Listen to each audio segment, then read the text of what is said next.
I love the analogy of the dashboard. Anybody who watches the SG Weekly Talk Show, one of our coaches, Garrett Matthews, out of Shreveport, Louisiana, always uses that analogy. Garrett's a self-proclaimed numbers geek as myself, and I think, Rick, you would probably fall right underneath that umbrella with us. But Garrett always talks about the gauges. If you're going cross country, you need to make sure certain things are correct before you start that journey. So I love that you kind of tied that back into one of Garrett's analogies, because that really makes sense. So obviously what's tracked, gets measured and it happens.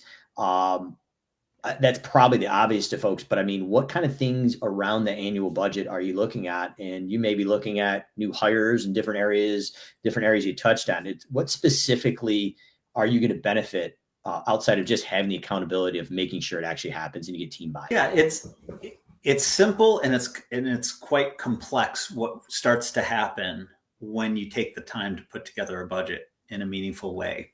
If it's important that it's not a one-person exercise, that it really needs buy-in from multiple people on the team. And let's take a minute and kind of walk through a scenario. So you're ready to do your budget, and the first thing you want to talk about likely is what I'm going to say it's sales, right? Realistically, some people it's like profit. How much money are we going to make next year? But it sort of starts with the sales number.